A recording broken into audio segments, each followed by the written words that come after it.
Boldt Castle rises from Hart Island in the St. Lawrence River, a 6-story stone monument that was never meant to stand empty. The towers, the turrets, the 120 rooms spread across multiple buildings. From the water, it looks like a European palace transported to American soil. But walk closer, and the truth reveals itself. For decades, this castle stood abandoned, exposed to wind and rain, its windows broken, its interior slowly collapsing. This was not always a ruin. The castle was built as the ultimate expression of love, a millionaire's gift to his wife. The construction employed hundreds of workers across 4 years. Italian stonemasons carved elaborate details. Craftsmen installed systems that were cutting-edge for 1900. The project cost millions, an almost unlimited budget in pursuit of perfection. Then, suddenly, everything stopped. The workers left. The tools were abandoned where they fell. The castle stood incomplete and empty for over 70 years. The story of why involves one of America's wealthiest families, the hotel that changed luxury hospitality, and a tragedy that turned an expression of love into a monument to loss. If you are interested in architectural history and the stories behind America's most unusual buildings, please consider subscribing. Let us begin with the man who decided to build a castle for his wife. Chapter 1. George Boldt, the hotel man who built an empire. George Charles Boldt stood in 1900 as one of America's most successful hotel managers. His name appeared on correspondence from the Waldorf-Astoria, the world's most prestigious hotel. Wealthy families knew him personally. Business leaders sought his counsel. His annual income exceeded what most men earned in lifetimes. But wealth was not his beginning. Boldt was born in Prussia in 1851, in a region that would later become part of unified Germany. His family was not wealthy. They were working people in a nation experiencing political upheaval and economic uncertainty. Like millions of Europeans in that era, Boldt saw America as opportunity. He immigrated as a teenager in the 1860s, arriving in New York with limited English and no connections. His entry into the hotel business began at the bottom. He found work in hotel kitchens, the entry point for many young immigrants. The work was demanding, hot, and low paid. But Boldt paid attention. He watched how hotels operated, how wealthy guests expected to be treated, how small details created impressions of luxury. He learned that rich people would pay extraordinary sums for comfort, privacy, and perfect service. Boldt moved from kitchen work to front-of-house positions. He worked as a clerk, then assistant manager, absorbing the mechanics of hospitality. His talent was recognizing what guests wanted before they articulated it.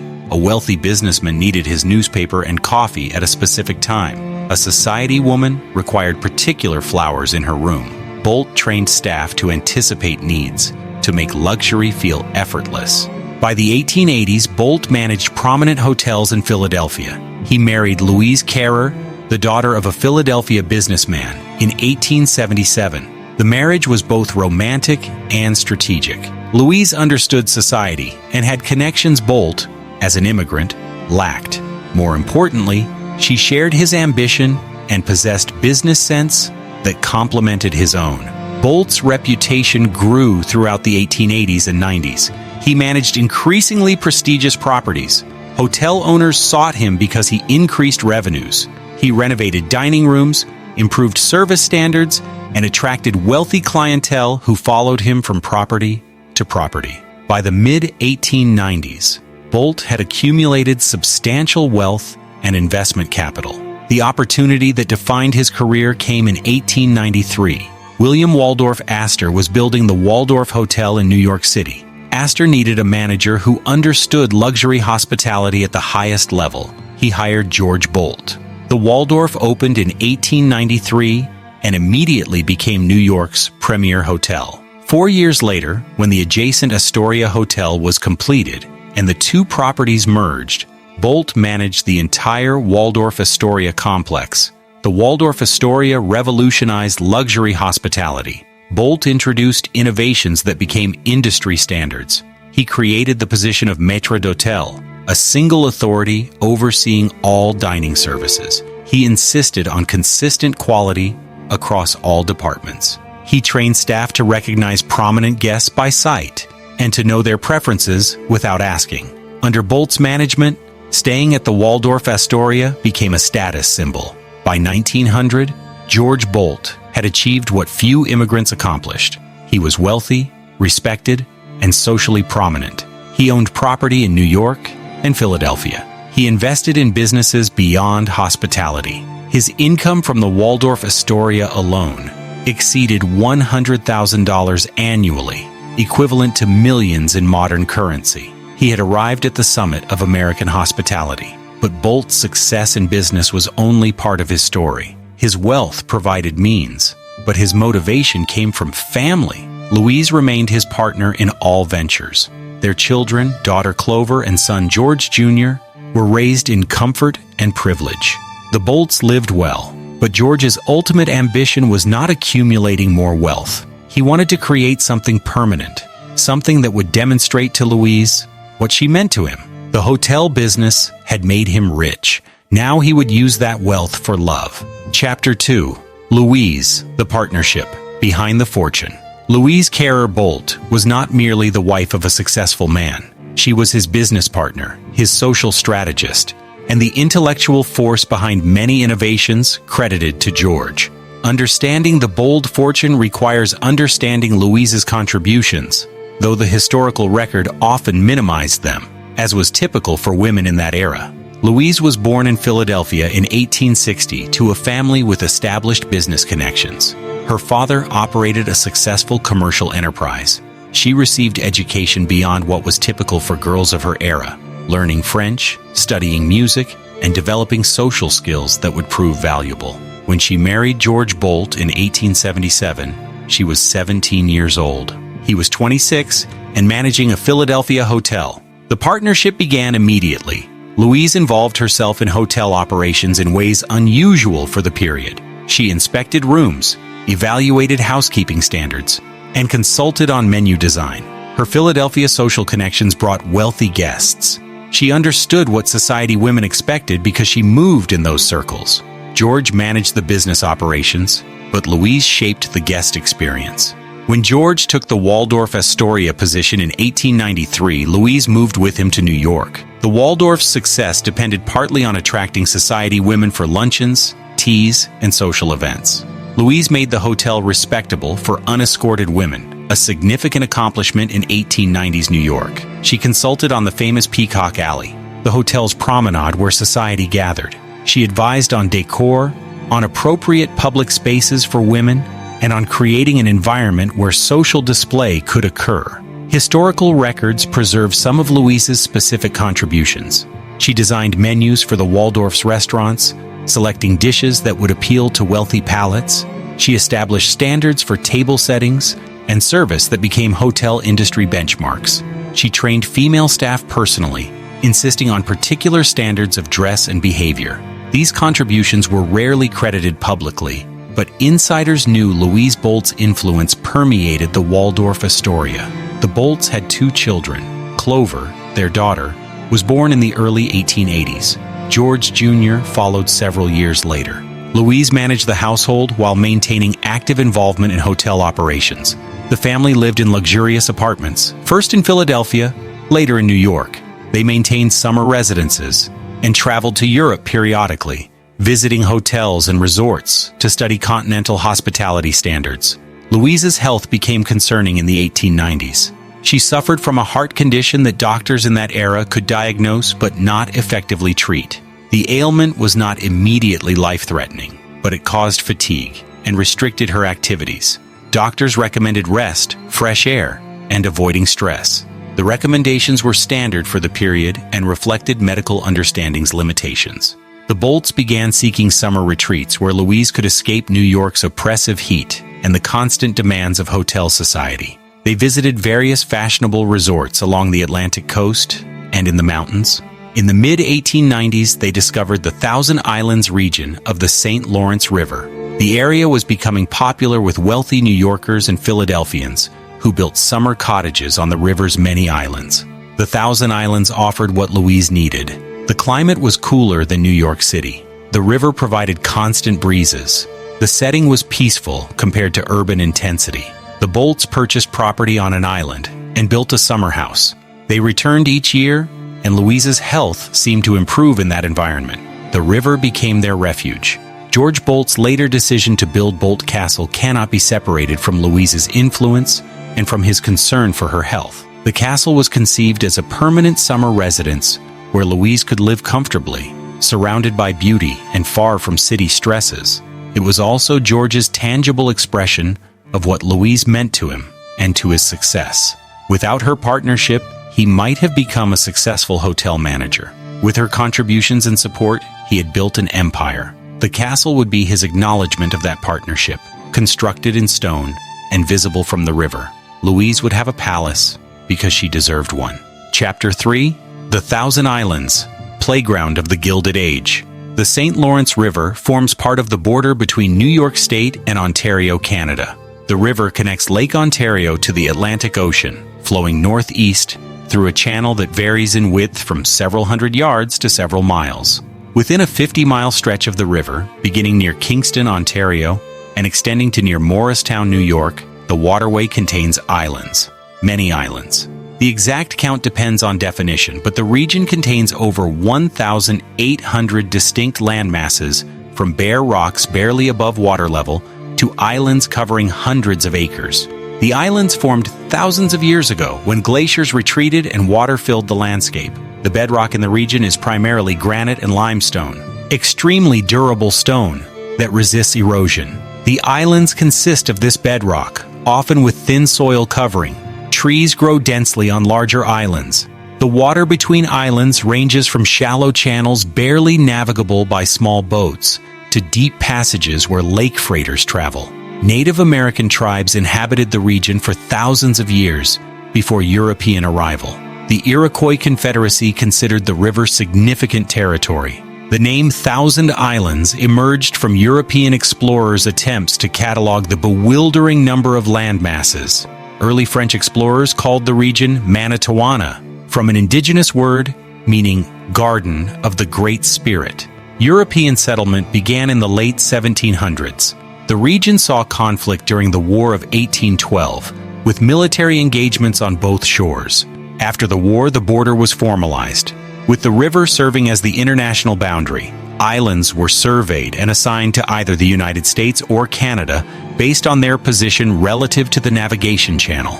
The region remained relatively undeveloped until after the Civil War. Transportation improvements in the 1860s and 70s made the Thousand Islands accessible to wealthy tourists from New York, Philadelphia, and Boston.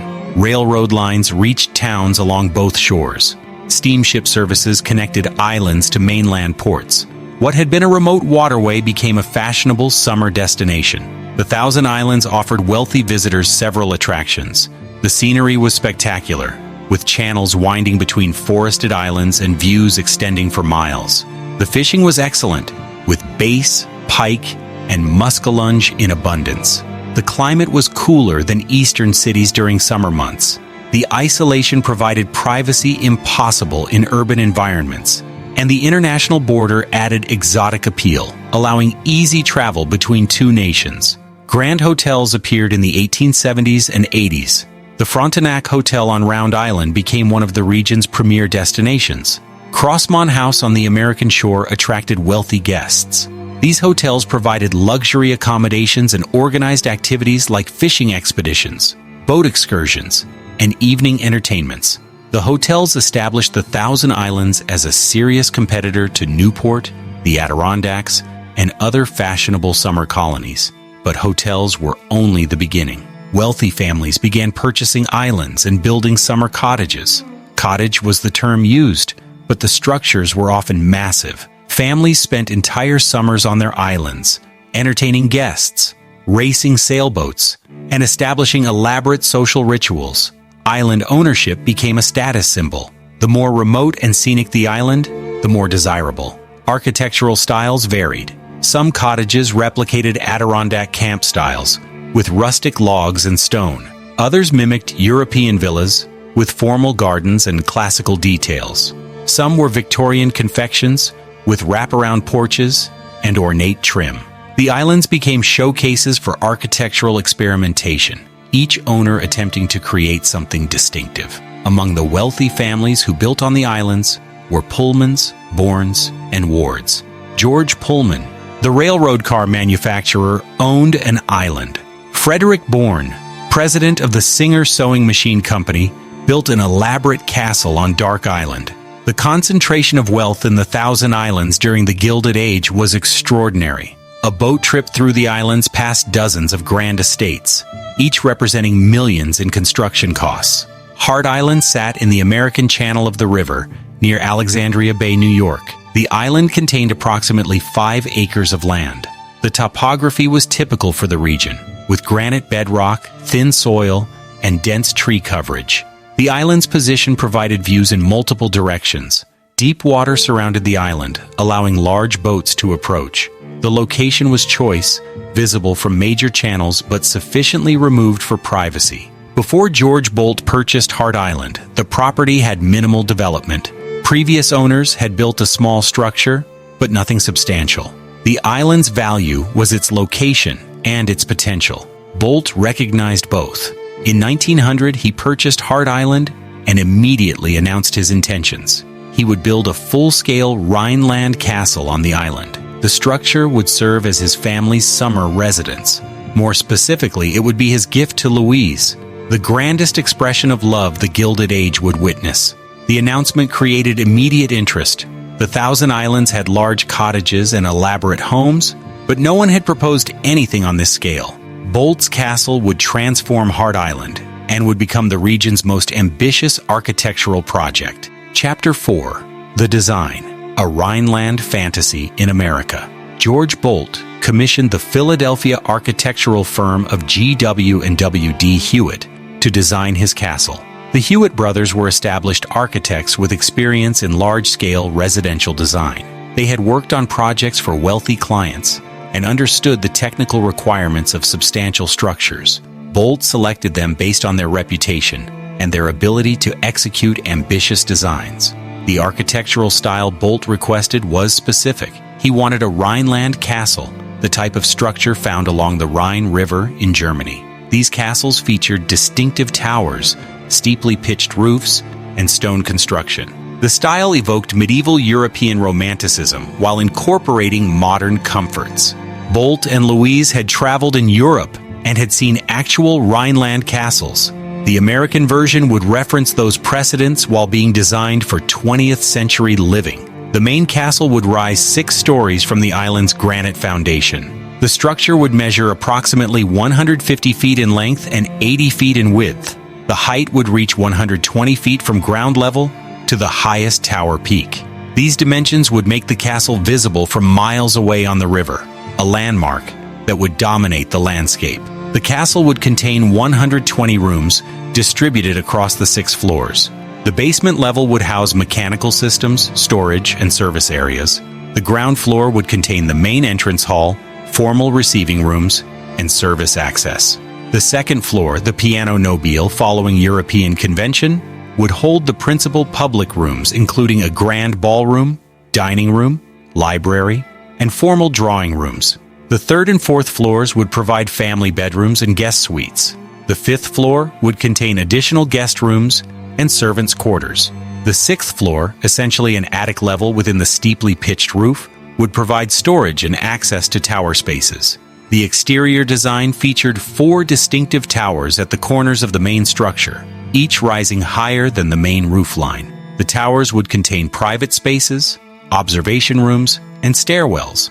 A massive central tower would rise from the middle of the building, the castle's most prominent feature. Additional turrets and architectural projections would break up the wall planes, creating the complex silhouette characteristic of Rhineland architecture. The structural system would be load-bearing stone walls with interior wood framing. The exterior walls would be constructed of granite blocks, quarried locally, and dressed to smooth surfaces.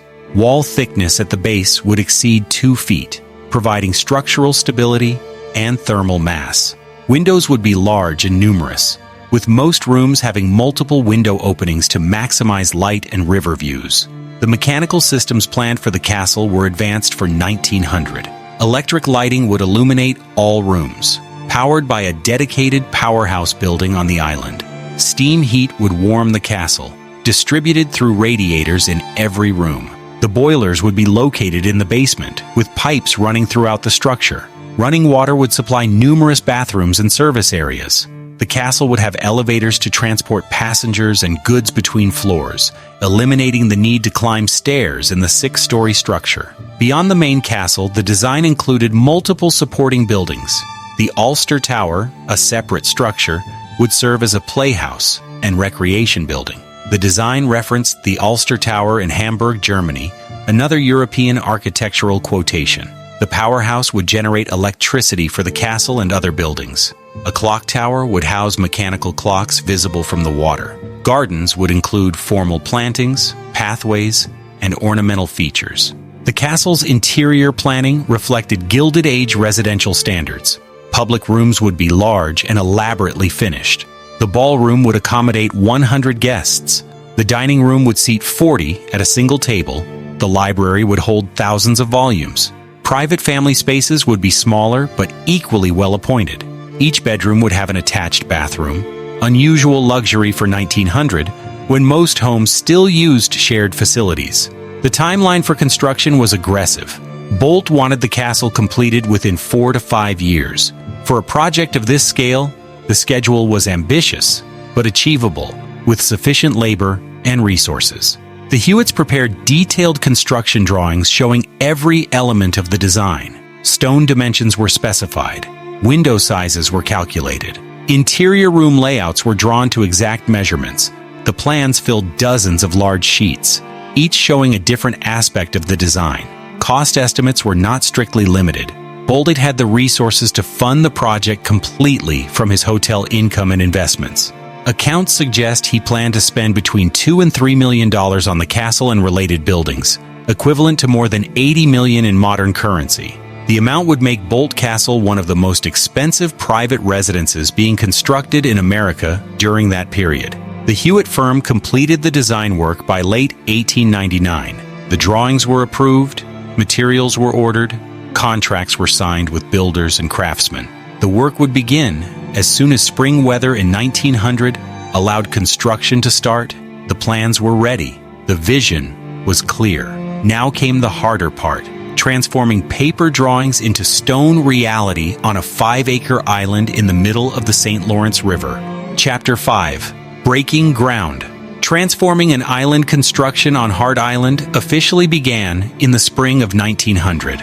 The exact date when work commenced is not preserved in surviving records, but accounts indicate workers arrived on the island in April or early May, as soon as weather allowed sustained outdoor work.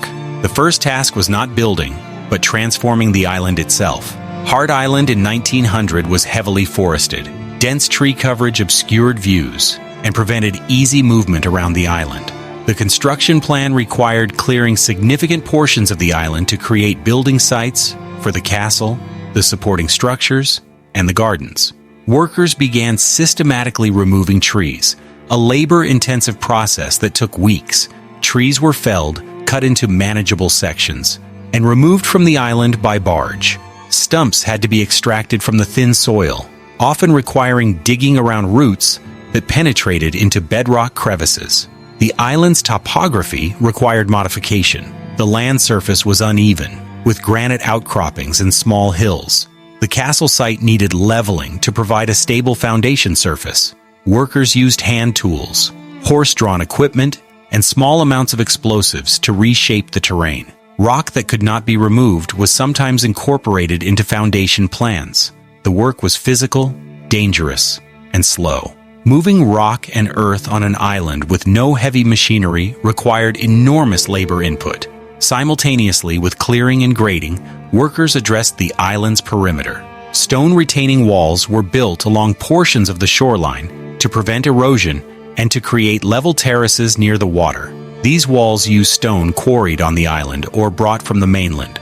Masons laid the walls using traditional techniques, fitting stones together and filling joints with mortar. The retaining walls stabilized the island's edges and created defined boundaries between water and land. The logistics of island construction were complex. Every material, every tool, every piece of equipment had to be transported by water. A dock was constructed on the island's north side to facilitate deliveries. Barges arrived regularly carrying stone blocks, timber, barrels of cement and lime, window frames, hardware, and supplies. Each delivery required careful coordination to ensure materials arrived when needed and could be stored properly on the limited island space. Housing the construction workforce presented challenges. The island could not accommodate hundreds of workers.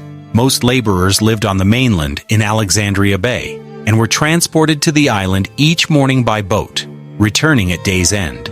Skilled craftsmen who needed to work irregular hours sometimes stayed on the island in temporary structures. The daily transport of workers added complexity and expense but was unavoidable given the island location. Foundation work for the castle began once the site was prepared. The Hewitt design specified foundations that would reach down to bedrock, ensuring stable support for the massive stone structure. Workers excavated to the granite base, removing soil and loose rock. In some areas, bedrock was only feet below the surface. In others, excavation extended deeper to reach solid stone. The foundation walls would be poured concrete, a relatively modern material in 1900. Concrete required careful mixing of cement, sand, gravel, and water. The mixed concrete was poured into wooden forms that defined the foundation wall's shape. The forms had to be strong enough to contain the wet concrete without bowing or breaking. Once the concrete cured, the forms were removed, leaving foundation walls ready to support the building above. Weather significantly affected the construction schedule. The St. Lawrence River region has harsh winters with heavy snow and freezing temperatures that halt outdoor construction. Work could proceed from approximately April through November, providing roughly 7 months of construction season each year. Rain delayed work regularly. Cold weather in spring and fall slowed concrete curing and made outdoor work uncomfortable. The construction timeline had to account for weather limitations. By the end of the first construction season in November 1900, visible progress had been made. The island was substantially cleared. Foundation walls for the castle were in place. Some of the retaining walls along the shore were complete. Materials for the next phase were stockpiled on the island, ready for the following spring. The project was proceeding according to schedule, though years of work remained. Workers left the island as winter approached, leaving the partially completed foundations exposed to winter weather. In spring 1901, they would return and the castle walls would begin rising from the prepared foundation. Chapter 6: The Workforce, Italian Masons and Island Labor. The construction of Boldt Castle required a large and diverse workforce across multiple years. At the project's peak in 1902 and 1903, estimates suggest between 250 and 300 workers were employed on Hart Island simultaneously. Understanding who these workers were and what they did provides insight into how the castle actually rose from plans to reality. The workforce divided into two broad categories: skilled craftsmen and general laborers. Skilled workers possessed specialized knowledge gained through years of training. They commanded higher wages and performed tasks requiring judgment and expertise. General laborers did work that required strength and endurance, but not specialized training. The distinction affected pay, working conditions, and social dynamics on the construction site. Among skilled craftsmen, stonemasons were most crucial. The castle's exterior walls were load-bearing stone, and laying stone properly required knowledge and experience. Many of the stonemasons employed on Hart Island were Italian immigrants. Northern Italy had a long tradition of stone construction, and Italian masons trained in that tradition were sought for major American construction projects. They understood stone properties, cutting techniques, and how to achieve structural stability in masonry buildings. The Italian masons working on Boldt Castle came from various sources. Some were recruited directly from Italy by labor contractors who specialized in providing skilled workers for large projects. Others were already in the United States, having worked on previous projects in New York or other eastern cities. They traveled to the Thousand Islands for seasonal employment, knowing the work would last multiple years. The masons typically worked in crews organized by family relationships or regional origins. A master mason supervised several journeyman masons and apprentices, creating a traditional hierarchy. Stonemasons' work was physically demanding and required precision. Each stone block had to be placed level and plumb. Mortar joints had to be consistent thickness. Load-bearing capacity had to be verified. The masons worked from scaffolding as the walls rose, constantly adjusting equipment and materials as the structure gained height. Safety provisions were minimal by modern standards. Falls from scaffolding occurred, though specific records of injuries on the Boldt Castle project have not survived in accessible archives. Beyond stonemasons, other skilled craftsmen included carpenters who framed interior spaces and built floors, roof structures, and stairs. Carpenters worked primarily with wood, using saws, planes, chisels, and other hand tools. The carpentry work required understanding structural principles and the ability to read architectural plans. Some carpenters specialized in finish work, creating ornamental elements and decorative features. Others focused on rough framing, the hidden structural elements that supported the building. Electricians installed the lighting and power systems. This was relatively new trade in 1900. Electric lighting was cutting-edge technology, and workers who understood electrical systems were in high demand. The electricians working on Boldt Castle ran wiring throughout the structure, installed fixtures, and connected the systems to the powerhouse that would generate electricity. The work required understanding of electrical principles and careful attention to safety, as electrical hazards were often poorly understood. Plumbers installed the water supply and drainage systems. Running water throughout a 6-story building required substantial pipe work and pressure management. The plumbers had to route pipes through walls and floors, connect fixtures, and ensure the system would function properly. The complexity was significant, particularly in an era before modern plastic piping and fixtures. All pipes were metal, requiring skilled joining and fitting. General laborers performed the physically demanding but unskilled tasks that construction required in enormous quantities: digging, hauling materials, mixing mortar, clearing debris, moving equipment. All of these tasks required strong backs and endurance. General laborers were typically paid daily wages, significantly lower than skilled craftsmen earned. Many were local men from Alexandria Bay and surrounding communities who found seasonal employment on the island. Others were transient workers who moved from project to project.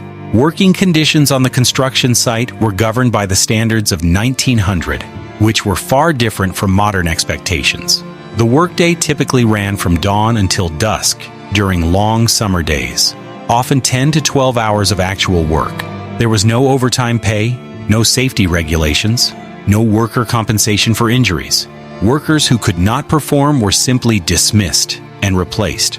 The work was understood as a transaction, labor for wages, with few protections on either side. Wages varied by skill and position. General laborers might earn $1.50 to $2 for a 12-hour day. Skilled masons could earn $4 to $6 daily. Master craftsmen supervising others earned more. These wages were reasonable for the period and location, roughly equivalent to what similar workers earned on other major construction projects.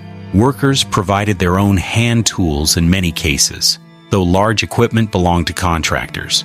The workforce was almost entirely male. Construction in this era was considered physically unsuitable for women, and social conventions excluded them from job sites. The all-male environment was standard for construction projects and reflected broader social patterns of the time. Relations between different worker groups were complex. Language barriers existed between Italian masons who spoke limited English and American workers. Skill hierarchies created social distance between craftsmen and laborers. National origin sometimes caused friction, as immigration was a contentious political issue, and native-born workers sometimes resented immigrant competition. But the demands of the work also created cooperation. All workers shared the physical challenges of island construction and the common goal of completing the project to maintain employment.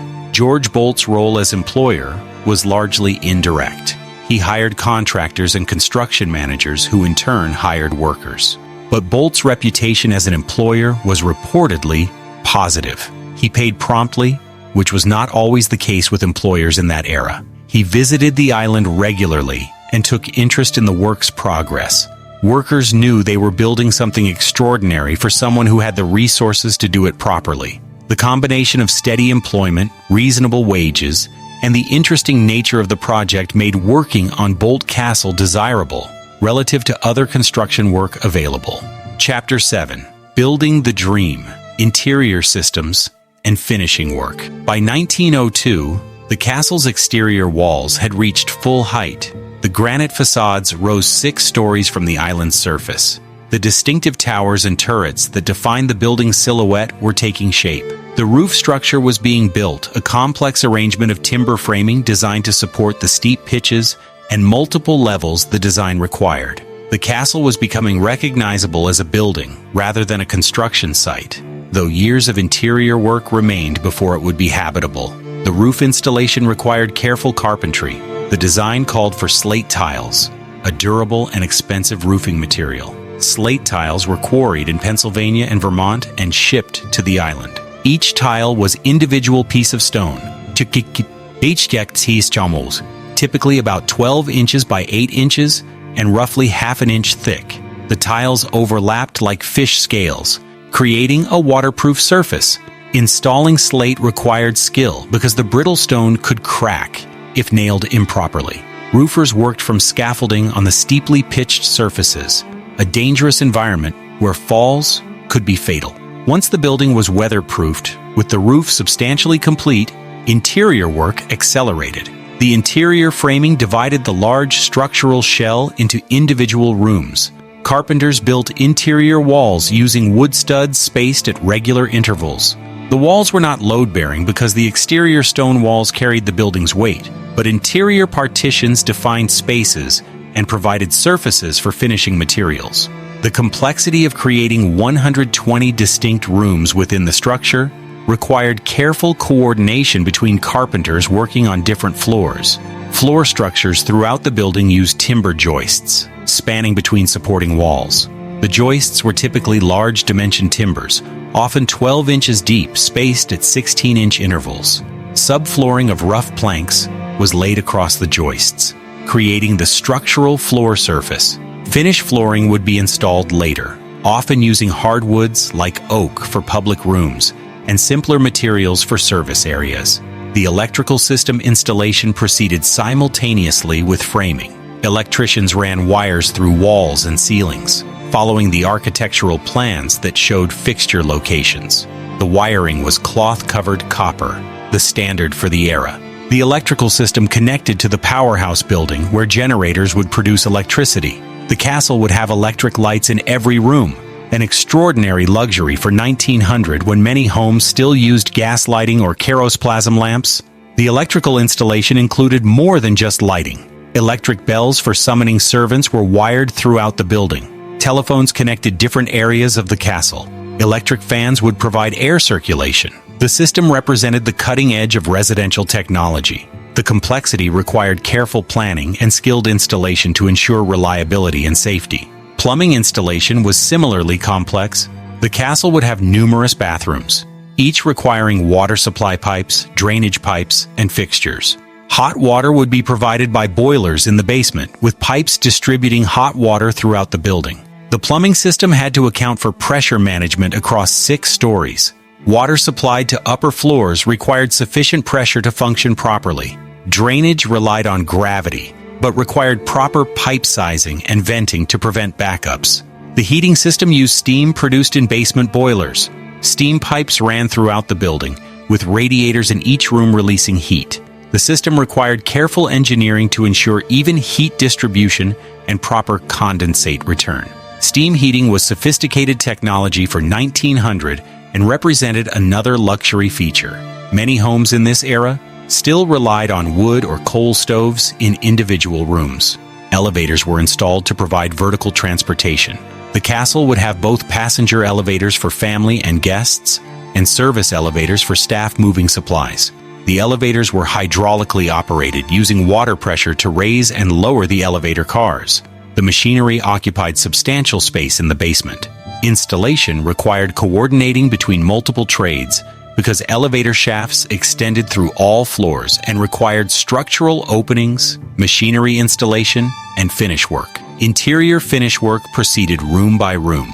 Plasterers applied plaster to interior wall surfaces, creating smooth finished walls ready for paint or wallpaper. Plaster work required skill and time. Multiple coats were applied, with each coat requiring drying time before the next application. Ornamental plaster work in the principal rooms included decorative ceiling medallions, cornices, and moldings. These decorative elements were sometimes cast in molds, then installed and blended into the surrounding plasterwork. Trim carpenters installed door frames, baseboards, window casings, and ornamental woodwork. The castle's public rooms would receive elaborate wood paneling and carved details. The wood was often imported, with mahogany, walnut, and oak specified for different areas. Some decorative elements were carved on site by skilled craftsmen. Others were fabricated in workshops on the mainland and transported to the island for installation. Stone carvers worked on ornamental details throughout the castle's exterior and interior. Carved stone mantels surrounded fireplaces. Stone balustrades lined stairs and balconies. Decorative elements like carved crests, medallions, and ornamental panels added visual interest to the stone facades. The carving work required patient, skilled labor. A single carved mantle might require weeks to complete. Materials arrived constantly from varied sources. Marble for floors and decorative elements came from quarries in Vermont and Italy. Hardware for doors and windows was manufactured by specialty companies and shipped to the site. Light fixtures were purchased from manufacturers in New York. Tile for bathrooms came from multiple suppliers. Each material had to be specified, ordered, delivered, and installed in proper sequence. The Ulster Tower, the separate playhouse building, progressed on a similar timeline. This structure was smaller than the main castle, but received equally fine detailing. The Ulster Tower would contain recreation rooms, bowling alleys, and entertainment spaces. Its exterior architecture echoed the main castle's style, but with its own distinctive features. The powerhouse building neared completion by 1903. This structure housed the generators, boilers, and mechanical equipment that would serve the castle.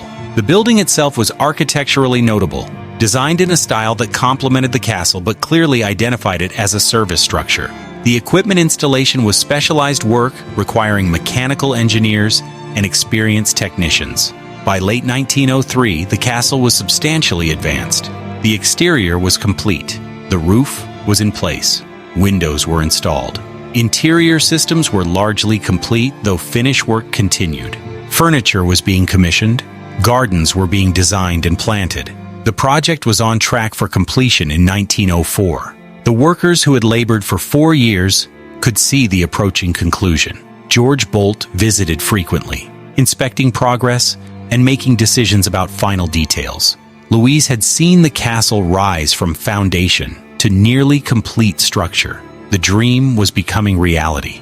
Only months of finishing work remained before the Boldt family would occupy their castle. Chapter 8, January 1904. The telegram that stopped construction. The winter of 1903 to 1904 found the Boldt family in their New York residence. George continued managing the Waldorf-Astoria through the busy holiday season and into the new year. Louise had been unwell for several months. Her chronic heart condition, which had troubled her for years, was worsening. The fatigue and shortness of breath that characterized her illness had become more pronounced. She remained in the city rather than traveling, conserving her strength. Construction on Hart Island had paused for winter, as was customary. Workers had left the island in November when weather made outdoor work impractical. The castle stood substantially complete, waiting for spring when finishing work would resume. Materials and equipment were secured against winter weather. The scaffolding remained in place, ready for workers' return. The plan called for resumption of work in April 1904, with final completion expected by summer. Louise's condition deteriorated in early January. Doctors attended her, but medical science in 1904 offered limited treatment for heart disease. Rest was prescribed. Medications provided some symptom relief but could not address underlying cardiac weakness. The family understood the situation was serious, but sudden death was not anticipated. Louise was 41 years old. She had been ill before and recovered. there was reason for hope. On January 7, 1904, Louise Augusta Boldt died at the family's New York residence. The death was sudden, despite her chronic illness. One account suggests she died in George's arms. The cause was heart failure, the culmination of the condition that had affected her for years. The family was devastated. George, who had built an empire in hospitality and was building a castle to honor his wife, was now a widower. Clover and George Jr. had lost their mother. The funeral arrangements proceeded according to the customs of the era. Louise's body was prepared for burial. Services were held in New York with appropriate ceremony for a woman of her social standing. The family received condolences from hundreds of acquaintances. Business associates, hotel staff, society figures, all expressed sympathy. George Boldt's grief was profound and visible. Multiple accounts from the period describe him as shattered by the loss. Within days of Louise's death, George Boldt sent a telegram to Hart Island. The message was brief and absolute. Stop all construction immediately. The telegram reached the construction supervisors who maintained winter oversight of the site. The instruction was unambiguous. All work was to cease, not to pause, not to slow, but to stop entirely. The telegram's arrival created confusion. Construction was already halted for winter. The message seemed to indicate something more permanent. Clarifying communications followed. The project was canceled. Workers would not return in spring. Contracts were terminated. The castle that was months from completion would remain unfinished. The abruptness of the decision was striking. Construction projects of this scale typically wound down gradually. Materials were used up. Workers were released in stages. Final payments were processed. The Boldt Castle stoppage was instantaneous. One day the project existed, the next it was canceled. The reason was clear to everyone who heard the news. George Boldt could not complete a castle built as a monument to love for a wife who was now dead. The workers who had labored for 4 years received notification through their supervisors. Some were owed final wages for work completed in autumn 1903. Those payments were made, but there would be no return to the island. No summer season of work in 1904. The sudden unemployment affected hundreds of men who had expected months of additional income. Many had delayed seeking other work, assuming the Boldt project would continue. On Hart Island, the cessation meant abandonment. The castle stood substantially complete but uninhabitable. Windows were installed, but many rooms lacked finished floors. Plasterwork was complete in some areas, bare lath in others.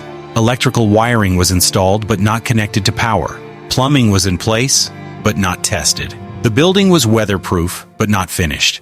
It was perhaps 75 to 80% complete, close enough to done that completion would have required only months, not years. The tools and equipment remained where workers had left them in November. Scaffolding stood against the walls.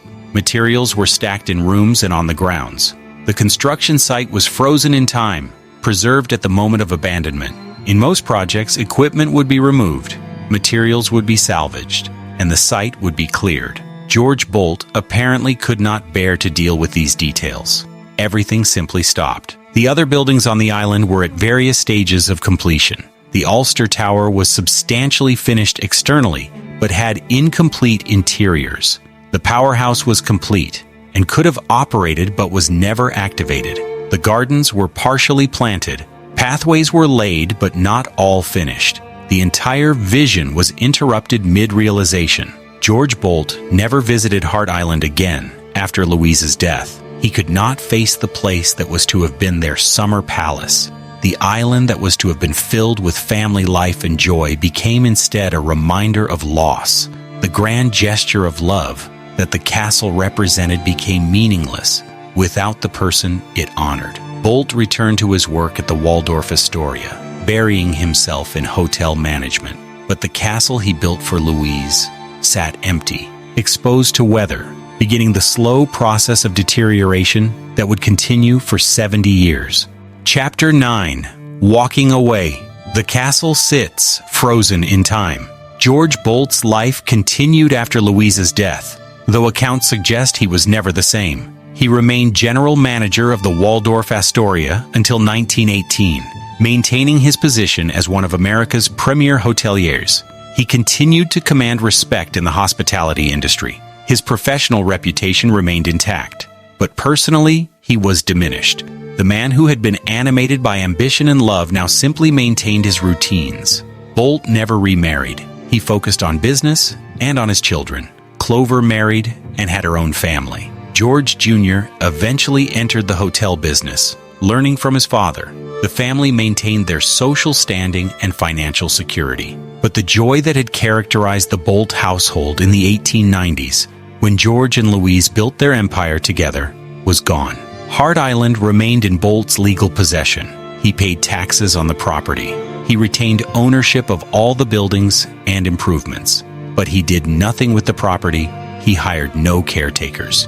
He made no attempts to complete construction. He did not sell the island or donate it. The property simply existed, legally his but functionally abandoned. The castle's incomplete state was evident in specific details. The main entrance hall had marble floors but unfinished walls. The grand ballroom on the second floor had plasterwork complete but no lighting fixtures installed. Bedrooms had fireplaces but no mantels. Bathrooms had plumbing rough-in but no fixtures. The kitchen had been framed but was otherwise empty.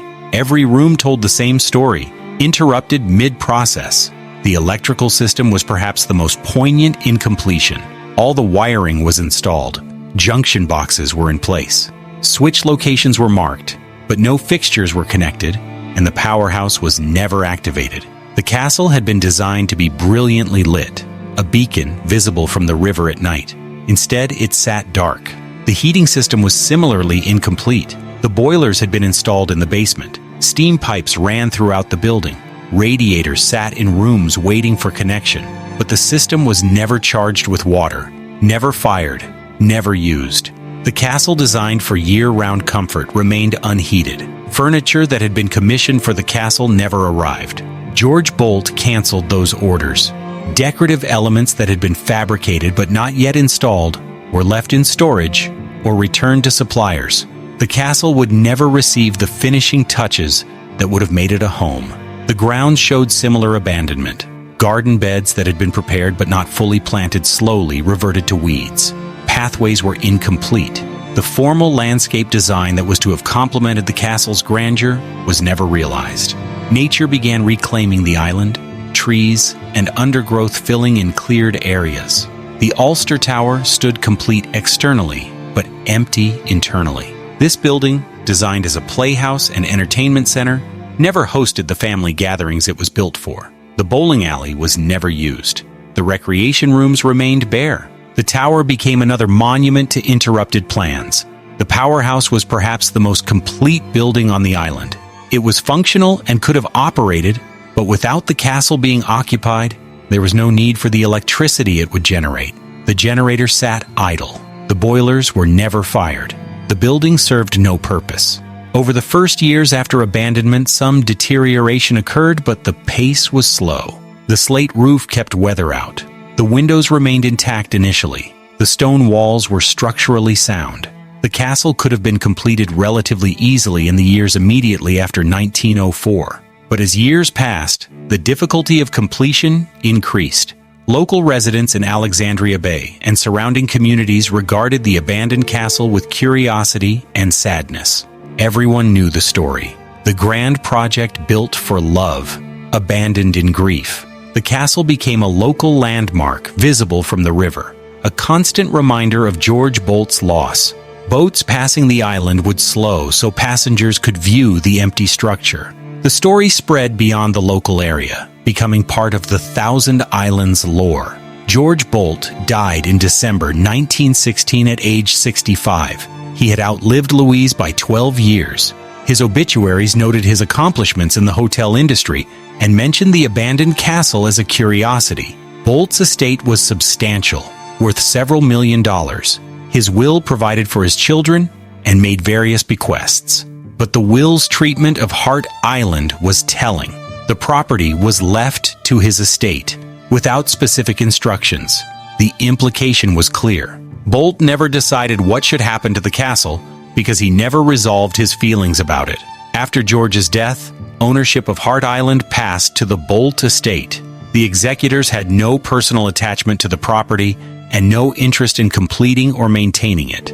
The island was simply an asset to be managed. Taxes continued to be paid, but nothing else was done. The castle continued sitting empty, now without even the theoretical possibility that its original owner might return. Through the 1920s, 30s, and 40s, the castle stood untouched except by weather and occasional trespassers. The interruption that began in January 1904 became permanent abandonment. What George Boldt built as an expression of love had become something else entirely, a ruin in the making, a monument to the impermanence of human plans, and a reminder that even great wealth could not protect against loss. Chapter 10. 70 Years of Decay. The Slow Collapse. The abandoned castle began deteriorating immediately after work stopped in 1904, though the pace accelerated over decades. The processes of decay were both natural and human-caused. Weather, time, and trespassers all contributed to the castle's decline from nearly complete structure to dangerous ruin. The first damage came from weather. The St. Lawrence River region experiences harsh winters with heavy snow, freezing temperatures, and ice. The castle, though weatherproofed with its roof and windows, was not heated. Interior temperatures tracked outdoor temperatures. Freeze-thaw cycles affected materials throughout the building. Water that penetrated through any opening would freeze, expand, and cause damage. Plaster absorbed moisture and cracked. Wood framing shifted and warped. The castle designed for comfort became a trap for moisture and cold. Windows began failing in the 1920s. The window frames were wood, and without maintenance, the wood deteriorated. Paint that protected the wood from moisture flaked away. The wood absorbed water, swelled, cracked, and eventually rotted. Window glass, no longer held securely, fell out or was broken by wind-blown debris. Once windows failed, weather entered the building directly. Rain and snow accumulated inside. The resulting water damage accelerated interior deterioration. The roof, though well built with slate tiles, required maintenance that never occurred. Individual tiles cracked from freeze-thaw cycles or were dislodged by wind. Once the roof's integrity was compromised, water entered the building from above. The water damaged ceilings, walls, and floors. Plasterwork, saturated repeatedly, fell away from the lath backing. Entire ceiling sections collapsed, leaving rooms open to the floors above. Interior wood framing deteriorated where water reached it. Floor joists, beams, and studs absorbed moisture and began rotting. The rot weakened structural elements. Floors became unsafe. Sections collapsed, creating dangerous holes. Stairs became unstable. The building remained standing because the load-bearing stone walls were essentially indestructible, but the interior structure was failing. The electrical system, never activated, became a tangle of deteriorating wire. The cloth insulation rotted away. Copper wire corroded. Junction boxes filled with water and debris. The system that was to have been cutting-edge technology became worthless scrap. Similarly, the plumbing system deteriorated. Pipes corroded and burst. Fixtures that had been installed were damaged by freezing water. The sophisticated mechanical systems became ruins within the larger ruin. Human activity contributed significantly to the castle's decline. Trespassers began visiting the island soon after abandonment. Initially, visitors were merely curious, exploring the empty rooms and marveling at the unfinished state. But curiosity turned to vandalism. Decorative elements were stolen. Wood paneling was pried off walls. Marble was removed from floors. Anything portable and valuable was taken. Anything else was often damaged for no apparent reason. Graffiti appeared on walls throughout the castle. Names, dates, messages, all were scrawled or carved into surfaces. The graffiti accumulated over decades, layer upon layer, creating an unintentional historical record of the castle's visitors. Some markings dated from the 1920s, others from later decades. The graffiti damaged finishes and contributed to the building's degraded appearance. Vandals damaged what they did not steal. Windows that had survived weather were deliberately broken. Doors were torn from hinges. Fixtures were smashed. The destruction seemed pointless, but abandoned buildings often attract such behavior. The castle's remote island location made it difficult to protect. No caretaker lived on the island. Law enforcement could not monitor the property effectively. The castle was vulnerable to anyone who boated to the island. Fire was a constant risk. Several small fires occurred over the years, started either accidentally or deliberately by trespassers. The castle's stone construction prevented total destruction, but fires damaged interior elements. Wooden floors, paneling, and framing were consumed. Smoke blackened walls and ceilings. The fire damage added to the deterioration from other causes. Wildlife moved into the abandoned building. Birds nested in rooms open to the exterior. Small mammals found shelter in the castle's spaces. Their presence contributed to decay through accumulated droppings and nesting materials. The building designed for human habitation became home to animals instead. The vegetation on Hart Island grew unchecked. Trees that had been cleared during construction returned. Undergrowth filled in around buildings. Vines grew up the castle walls, their roots penetrating mortar joints and accelerating stone deterioration. The formal gardens vanished under weeds and volunteer trees. The island reverted to something approaching its pre-construction natural state. By the 1950s, the castle's condition was seriously degraded. Large sections of the interior were impassable due to collapsed floors. The roof had multiple failures, allowing weather throughout the building. Most windows were gone. Vandalism had stripped much of the decorative finish. The building was becoming structurally dangerous. Portions of the interior could collapse unpredictably. The stone walls remained solid, but everything they contained was failing. Photographs from different decades document the progression of decay. Images from the 1920s show a complete structure with broken windows. Photographs from the 1940s show more extensive damage with visible deterioration. Images from the 1960s show advanced ruin with substantial portions of the interior destroyed. The visual record makes clear that by the 1970s, the castle was approaching a point where restoration would become impossible. Local authorities occasionally discussed what to do about the castle. The building was a hazard. Trespassers risked injury or death in the unstable structure. But the property was privately owned by the Boldt estate, and legal constraints limited what authorities could do. Demolition was occasionally proposed, but no action was taken. The castle continued deteriorating, its future uncertain. Through all this decay, the castle remained recognizable. The stone walls, the towers, the distinctive silhouette all survived. From the water, the castle still looked impressive, though closer inspection revealed its ruined condition. The building that George Boldt built to honor Louise endured, but in a form he never intended. The monument to love had become a monument to abandonment, time, and the ultimate futility of attempting to make anything permanent. Chapter 11, 1977, The Thousand Islands Bridge Authority steps in. By 1977, Boldt Castle had stood abandoned for 73 years. The building had deteriorated from nearly complete structure to dangerous ruin. The question of what to do with the property had been discussed periodically over decades but never resolved. The Boldt estate maintained nominal ownership, paid taxes, but took no action toward restoration or demolition. The castle seemed destined for continued decay until complete collapse. The situation changed when the Thousand Islands Bridge Authority became involved. The Bridge Authority was a public benefit corporation established in 1940 to manage the international bridges connecting New York State and Ontario across the St. Lawrence River. The authority's mission included promoting tourism and economic development in the region. Boldt Castle, despite its ruined condition, was a significant tourist attraction.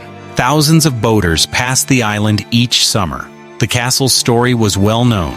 The Bridge Authority recognized that restoring the castle could enhance tourism and benefit the regional economy. The legal pathway for the Bridge Authority to acquire Hart Island was complex. The Boldt estate still owned the property, though the original executors of George Boldt's will had long since been succeeded by institutional trustees. Negotiations between the Bridge Authority and the estate's representatives proceeded through 1977. The discussions addressed liability, costs, and the property's future use. The estate was willing to transfer ownership to eliminate the ongoing tax burden and potential liability for injuries on the dangerous property. The ownership transfer was completed in late 1977. The Thousand Islands Bridge Authority acquired Hart Island and all structures for a nominal sum. The acquisition included not just the main castle, but the Ulster Tower, the powerhouse, and all other buildings and improvements. The Bridge Authority assumed responsibility for the property and committed to opening it to the public as a tourist destination. The decision to acquire the property committed the Bridge Authority to restoration, though the scope of that commitment was initially unclear. The castle's condition required immediate stabilization to prevent further collapse. Long-term restoration to anything approaching completion would cost millions and take decades. The Bridge Authority's financial resources were limited. The organization relied on bridge tolls and other revenues. A multi-million-dollar restoration project was far beyond normal operations.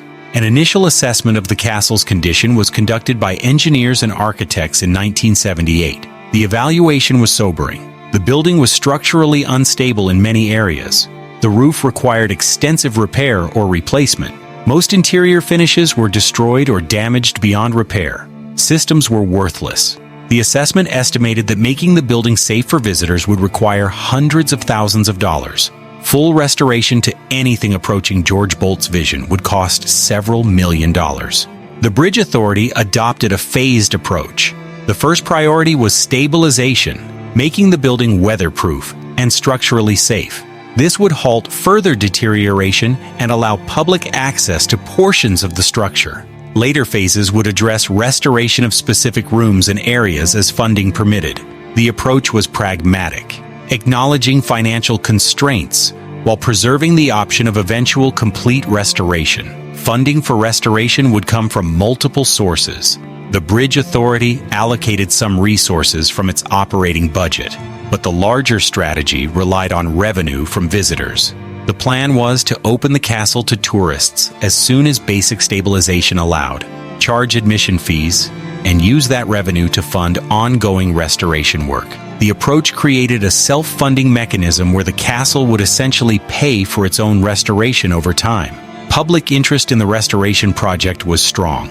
Regional residents remembered the castle's story and supported preservation efforts.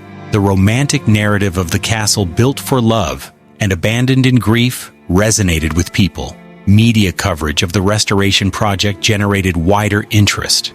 The Thousand Islands region welcomed the attention and the potential tourism benefits. Work began in 1978 on emergency stabilization. The most urgent need was preventing further structural deterioration. Sections of the building that were imminently dangerous were shored up with temporary supports. Areas where the roof had failed were covered with temporary weather protection. Windows openings were secured to prevent further weather penetration. The work was unglamorous, but essential. The Ulster Tower received similar stabilization work. This building had deteriorated less than the main castle because of its smaller size and simpler construction. The tower's restoration could proceed more quickly and would provide a completed building to show visitors what the complex was meant to look like. By 1979, sufficient stabilization had been completed to allow controlled public access. The Bridge Authority began offering tours of the castle in summer months. Visitors were limited to areas deemed safe. Much of the building remained off-limits due to structural dangers, but even partial access was remarkable given the castle's condition just 2 years earlier. The decision to open the partially stabilized ruin to the public was significant. Many preservation projects wait until restoration is substantially complete before allowing access. The Bridge Authority chose transparency instead. Visitors would see the castle in its ruined state and would witness ongoing restoration. The approach acknowledged the castle's complicated history, the incompleteness, the evidence of decay, all became part of the story being told. Admission revenue from those early tours was modest but meaningful. The money went directly into continuing restoration work. The model was established. Visitors' fees would fund the work that would improve the building that would attract more visitors. The cycle would continue as long as public interest sustained it. The restoration of Boldt Castle that began in 1978 continues to the present day. The project has extended across more than 4 decades, far longer than the original construction. The work represents a different kind of dedication than George Boldt's, driven not by love but by commitment to preservation and historical continuity. The castle he built and abandoned would finally be completed, not by the man who commissioned it, but by strangers who believed the story deserved a better ending than total ruin. Chapter 12. The Restoration Work. Finishing what Boldt started. The restoration of Boldt Castle divided into overlapping phases spanning 4 decades. The early work in the late 1970s and through the 1980s focused on stabilization and basic repairs. The building had to be made safe and weatherproof before cosmetic restoration could begin. This meant addressing structural problems, repairing the roof, installing windows, and securing areas that were actively deteriorating.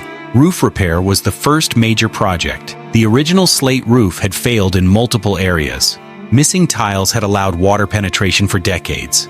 The underlying roof structure, the timber rafters and sheathing, had rotted in areas where water accumulated. The restoration approach involved removing damaged sections of the roof structure, replacing rotted timbers, installing new roof sheathing, and re-slating with new tiles.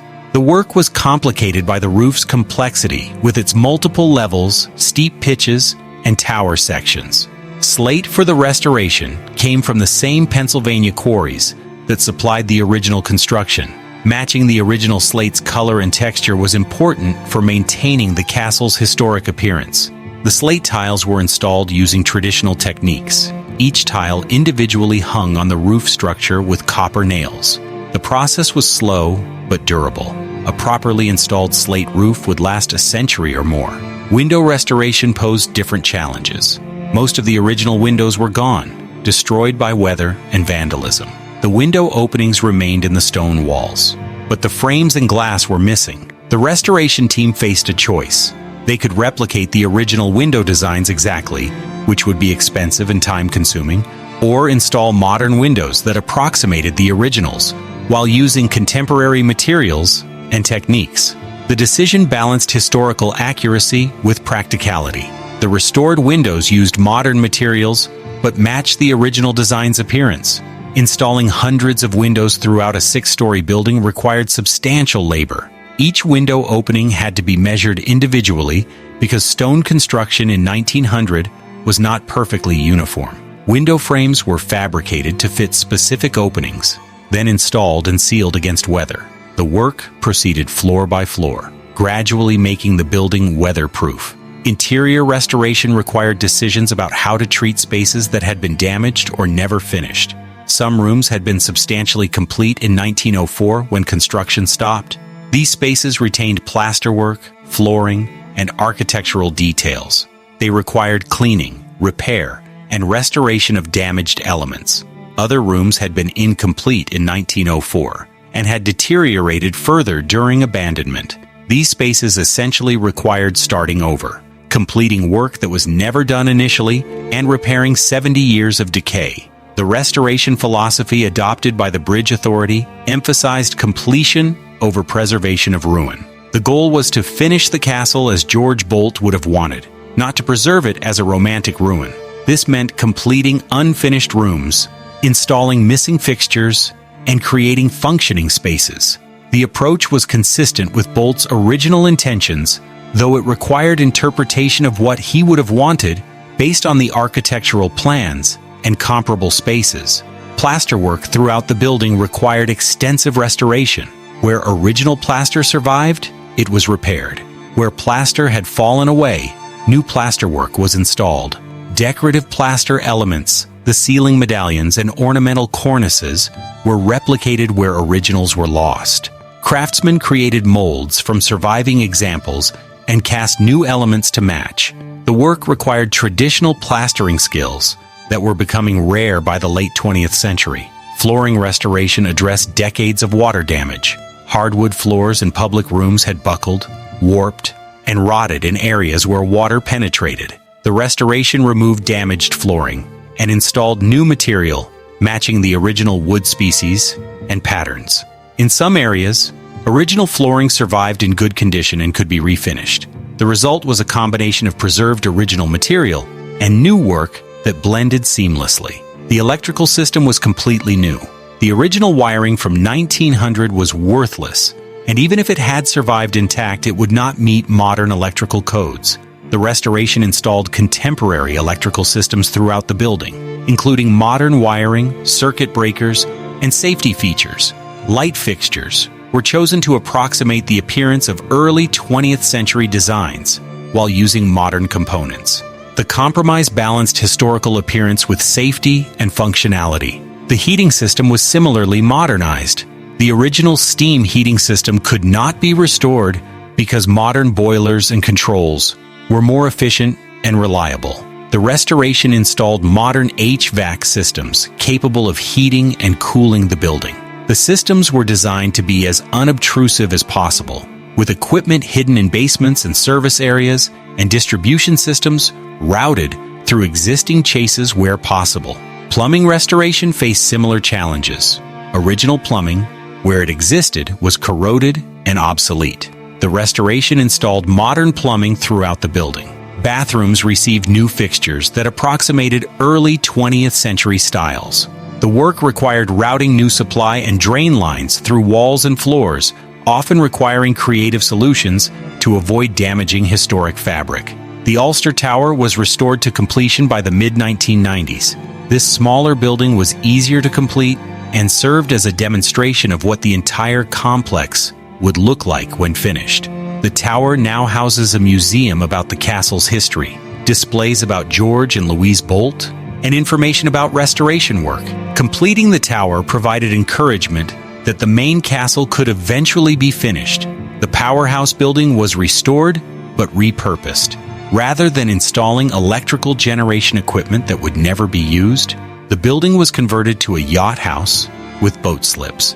The architectural character was preserved, while the function was adapted to contemporary needs. The conversion demonstrated pragmatic adaptation of historic buildings to new uses. Throughout the restoration, documentation was careful. Photographs recorded conditions before, during, and after work. Architectural drawings documented repairs and new work. The goal was creating a historical record of the restoration process itself, preserving information for future maintenance and potential future restoration phases. By the early 21st century, substantial portions of the castle were complete. The grand ballroom, the dining room, several bedrooms, and many other spaces had been finished. The building was weatherproof throughout. Visitors could tour most of the castle and see both completed spaces and areas where restoration work continued. The transformation from ruin to functioning building was dramatic and ongoing. Chapter 13: What Remains Unfinished. The ongoing story. Boldt Castle today exists in a state between completion and incompletion. The restoration that began in 1978 continues more than 4 decades later. Substantial portions of the castle are finished and open to visitors. Other areas remain incomplete, showing either their 1904 state or evidence of the 70 years of abandonment. The building presents multiple historical layers simultaneously, a quality that has become part of its character and appeal. The completed areas of the castle demonstrate what George Boldt envisioned. The grand ballroom on the second floor is fully restored with polished hardwood floors, ornamental plaster ceilings, and period-appropriate light fixtures. The space can accommodate the 100 guests Boldt intended to entertain. The ballroom's completion allows visitors to experience the castle's grandeur as originally planned. The dining room is similarly complete with a long dining table, ornate wall paneling, and an impressive fireplace. The room conveys the formal elegance characteristic of Gilded Age entertaining. Adjacent reception rooms are furnished in period style, creating a suite of public spaces that function as they were designed to function. Several bedrooms are completed and furnished. These rooms show how the Boldt family would have lived during summers at the castle. The bedrooms are smaller and more intimate than the public spaces, though still luxuriously appointed. Each has an attached bathroom, the luxury feature that was unusual for 1900 but standard in the castle's design. The main entrance hall and the grand staircase are complete. These spaces provide dramatic first impressions for visitors entering the castle. The marble floors, the carved woodwork, the sweeping staircase all demonstrate the quality of materials and craftsmanship Boldt demanded. These spaces set the tone for the entire building, but substantial portions of the castle remain unfinished. Some rooms are complete structurally, but lack furnishings and final details. These spaces are open to visitors but appear empty. waiting for furniture and decorative elements. Other rooms are less complete, showing exposed framing, unfinished plasterwork, or other evidence of incomplete restoration. Some areas are intentionally left in their partially completed state from 1904. The decision to preserve rather than complete certain spaces acknowledges the castle's complicated history. The incompletion is part of the story. Finishing everything would erase evidence of the abandonment that defined the castle for 70 years. Preserving some unfinished areas maintains that historical layer. The visible incompleteness serves educational purposes. Visitors can see construction techniques that are usually hidden behind finished surfaces. Exposed framing shows how the building was constructed.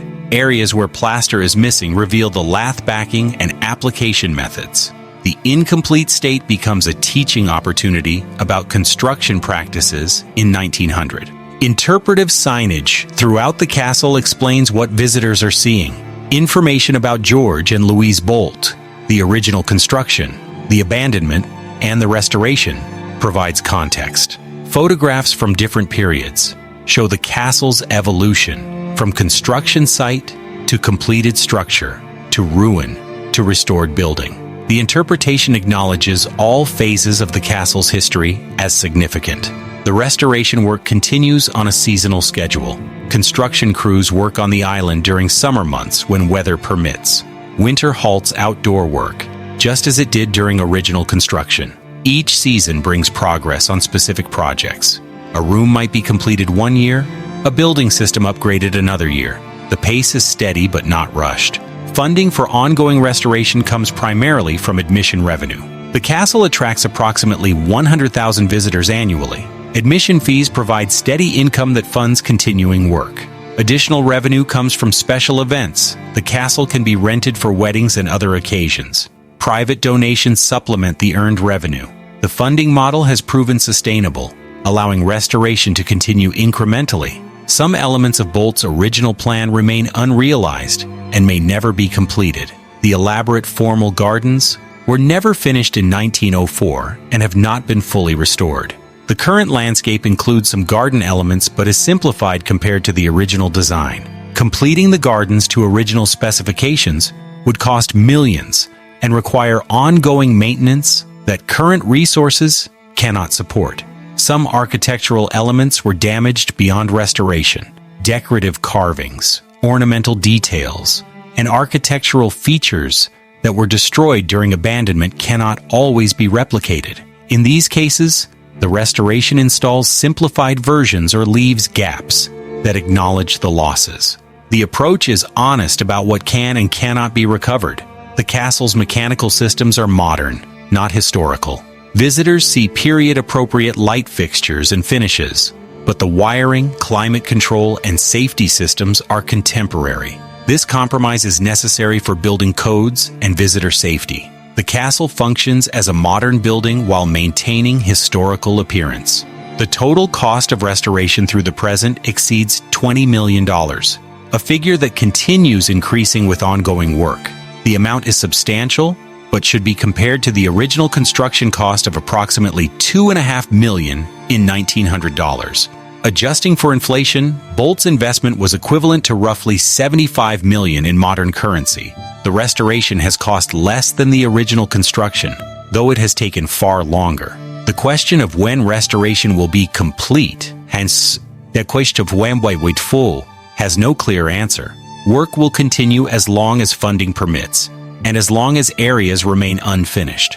Some portions may remain permanently incomplete, either by design or by necessity. The castle may exist indefinitely in this state between finished and unfinished, a building that tells multiple stories simultaneously. Visitors to Boldt Castle today encounter a unique historical experience. They see completed spaces showing Gilded Age luxury. They see incomplete areas showing construction and deterioration. They see ongoing restoration work demonstrating preservation techniques.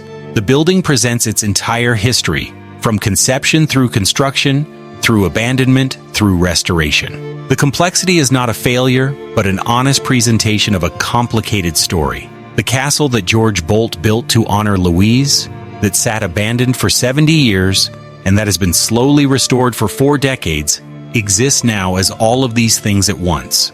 Chapter 14. The Other Buildings. Completing the Island Vision. George Boldt's vision for Hart Island extended beyond the main castle. The complete plan included multiple buildings, each serving specific purposes and contributing to the estate's overall composition. Understanding these secondary structures provides fuller appreciation of Boldt's ambitions and the complexity of restoring the entire property. The Ulster Tower stands approximately 200 feet from the main castle, closer to the island's western shore. The structure is 4 stories tall, smaller than the main castle but architecturally significant. The design referenced the Ulster Tower in Hamburg, Germany, a landmark Louise and George likely saw during European travels. The American version adapted the German tower's character to different purposes and American construction methods. The Ulster Tower was designed as a playhouse and recreation center. The ground floor contained a bowling alley, unusual luxury for a private residence in 1900. The alley was 2 lanes, sufficient for family entertainment. Upper floors contained game rooms, sitting areas, and observation spaces. The tower's height provided views across the river. The entire building was intended for leisure and entertainment, separate from the castle's more formal spaces. Construction of the Ulster Tower proceeded on a timeline roughly parallel to the main castle.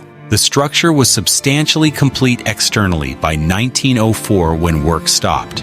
Interior finishing was incomplete, leaving the building in a similar state to the main castle, weatherproof but not furnished or fully detailed. The tower sat abandoned through the same 70-year period as the castle.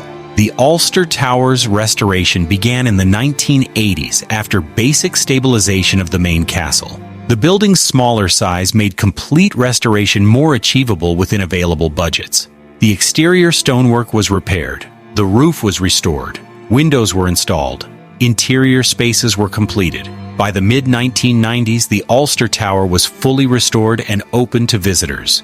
The completed tower now houses a museum about Boldt Castle's history. Display cases contain artifacts from the castle's construction and abandonment periods. Photographs show the property at different stages. Information panels tell George and Louise's story and explain the construction and restoration processes. A short film provides historical overview for visitors. The tower functions as interpretive center, orienting visitors before they tour the main castle. The powerhouse is architecturally the most distinctive support building. Boldt commissioned a structure main that would generate electricity for the castle and other buildings while also being an architectural statement. The result was a building that resembled a small castle itself, with stone construction, a tower element, and carefully designed details. The powerhouse was meant to be visible from the river and to complement rather than diminish the main castle's appearance. The powerhouse's technical purpose was housing generators driven by steam or possibly internal combustion engines. Historical records are unclear on the intended power source. The generators would have produced direct current electricity distributed to the castle through underground cables. The system would have been cutting edge for 1900 and would have made the estate self-sufficient for power. The powerhouse was substantially complete by 1904. The building was weatherproof, and the machinery foundations were installed, but the generators and associated equipment were never delivered. When construction stopped, the powerhouse stood ready to function, but was never activated. During the abandonment years, the building deteriorated less than the main castle because it was smaller and more simply detailed. Restoration of the powerhouse occurred in the 1990s. Rather than installing electrical generation equipment that would never be used, the decision was made to repurpose the building. The interior was converted to a yacht house with boat slips where the machinery would have sat. The architectural exterior was preserved while the function was completely changed. The conversion acknowledged that historic buildings can serve new purposes while maintaining their historic character. The powerhouse today functions as both visitor amenity and architectural complement to the castle. Boats can moor inside the building, protected from weather. The building's exterior remains one of the island's architectural highlights, demonstrating Boldt's attention to detail extended even to utilitarian structures. Additional structures on Hart Island included a stone arch bridge, retaining walls, and various landscape features. The bridge connected different levels of the island and provided an architectural element that enhanced the picturesque character. The retaining walls along the shore defined the island's edges and created level terraces. These elements were part of the original design and have been preserved or restored as part of the overall project. The grounds include various other features. Pathways connect buildings and provide circulation around the island. Gardens, though simplified from the original design, include plantings and landscape elements. A gazebo and various smaller structures contribute to the estate's character. These elements are less dramatic than the buildings, but are essential to the complete composition. A separate island near Hart Island contains a stone powerhouse structure, sometimes called the Ulster Tower Annex. This building was part of the original estate plan and has been restored. The presence of structures on multiple islands demonstrates the scale of Boldt's vision. He was creating not just a castle, but an entire estate complex distributed across the river landscape. Taken together, the multiple buildings and structures show that Boldt conceived Hart Island as a complete composition. Each element served a purpose. Each contributed to the whole. The building's architectural relationships, their positions on the island, and their functional connections all were planned. The restoration has preserved, and in many cases restored these relationships, allowing visitors to understand Boldt's complete vision. The secondary buildings also demonstrate the restoration project's scope. Completing the main castle alone would have been a substantial undertaking. Restoring multiple buildings, the grounds, and the various landscape features multiplied the complexity and cost. The decision to restore the entire estate rather than just the main castle honored Boldt's comprehensive vision and created a more complete historical experience for visitors. Chapter 15: Monuments to Love. What Boldt Castle represents. Boldt Castle functions on multiple levels as physical structure, historical artifact, romantic narrative, and tourist destination. Understanding what the castle means requires examining these different dimensions and acknowledging that significance has evolved as the castle's history has lengthened and contexts have changed. The romantic narrative is primary in most visitors' understanding. George Boldt built a castle to honor his wife. When she died, he abandoned the incomplete structure, unable to finish what was meant as an expression of love. The story is simple, dramatic, and emotionally resonant. It reduces complex human relationships to a straightforward narrative of devotion and loss. The simplification may obscure historical complexity, but the emotional truth remains powerful. The story's appeal transcends generations and cultures. Love and loss are universal experiences. The castle makes those abstractions concrete. The massive unfinished structure becomes physical evidence of emotion, a monument that can be seen and touched. The scale of the building suggests the depth of George's feeling for Louise. The abandonment demonstrates grief's power. The story tells itself through the physical evidence, but the romantic narrative coexists with historical complexity. George and Louise Boldt were real people whose lives extended beyond the simplified story. They built a business empire together. They raised children. They navigated social hierarchies and economic systems. The castle was one expression of their relationship, but not the totality. Understanding them requires acknowledging their full lives, not just the dramatic conclusion. The castle also serves as artifact of the Gilded Age. The structure embodies the era's wealth concentration, its architectural ambitions, and its social patterns. Boldt was one of thousands of wealthy Americans who built grand estates in the late 19th and early 20th centuries. The Thousand Islands contained dozens of such estates. Boldt Castle was distinctive in scale but representative of broader patterns. The building documents a particular historical moment when enormous private wealth was invested in residential architecture designed to display status and express individual visions. The castle's incompletion adds another layer of meaning. Most Gilded Age estates exist either in completed original form or have been demolished. Boldt Castle is unusual because it shows interrupted process. The incompletion is visible. Unfinished rooms, missing details, and evidence of abandonment all testify to the fact that human plans are provisional and can be disrupted by events beyond control.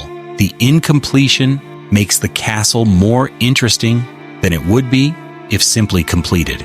The abandonment period of 70 years is historically significant. The castle sat empty through the Great Depression, World War II, the post-war boom, and social upheavals of the 1960s and 70s. The building witnessed enormous historical changes while itself unchanging. The contrast between the castle's static existence and the changing world around it is striking. The building that was utterly contemporary in 1900 became increasingly archaic, a remnant from a vanished world. The restoration that began in 1977 adds yet another historical layer. The restored castle reflects late 20th and early 21st century values about historic preservation. The decisions about what to restore, what to preserve as found, and what to adapt for contemporary use all reflect our moment. Future observers will be able to read the restoration as historical artifact, just as we read the original construction. The castle functions as tourist destination, economic engine for the region, and educational resource. These practical functions matter. The restoration succeeds partly because visitors pay admission fees that fund ongoing work. The economic model requires the castle to be accessible and appealing. The balance between preserving historical integrity and serving tourist needs is delicate but essential. The castle must be both authentic historical site and enjoyable destination. Educational programming at the castle attempts to present complexity while remaining accessible. Interpretation addresses the romantic story, but also discusses construction techniques, labor systems, and restoration methods. The goal is visitors who leave with both emotional connection to the story and intellectual understanding of the historical context. The balance is difficult but important. The castle raises questions about preservation philosophy. Why do we restore abandoned buildings? What claims does the past have on present resources? When is preservation appropriate? And when should buildings be allowed to deteriorate? Boldt Castle prompts these questions without providing definitive answers. The decision to restore rather than allow continued decay reflects values about memory, heritage, and the importance of maintaining connections to past. Comparison to other abandoned estates provides perspective. America contains many unfinished or abandoned grand houses.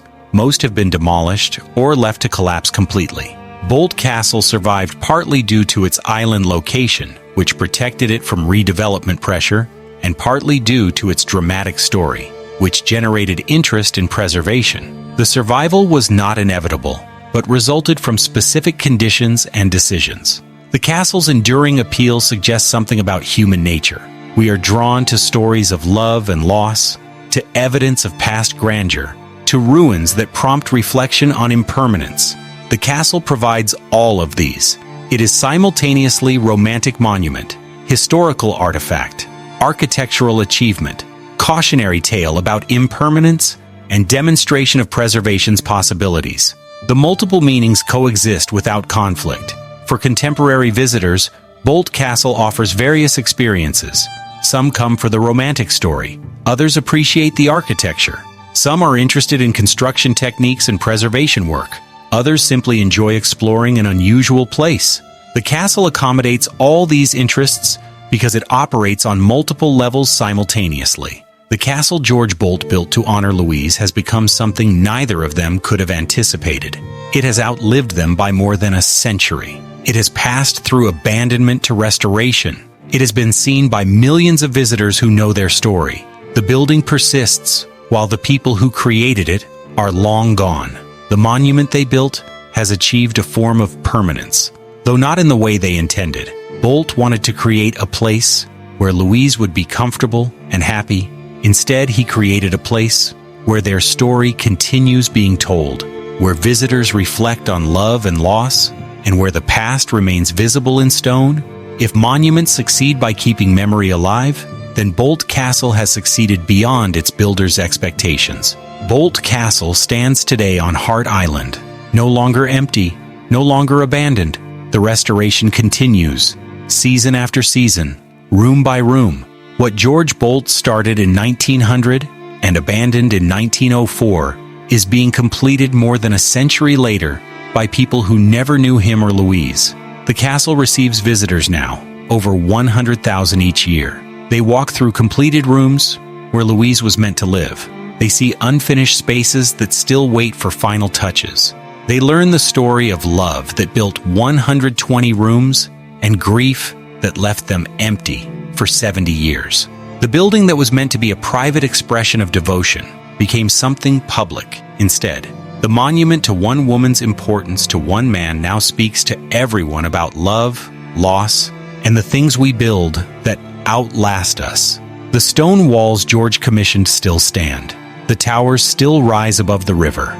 The castle endures, though its purpose has transformed entirely. George Boldt could not finish what he started. The loss was too profound.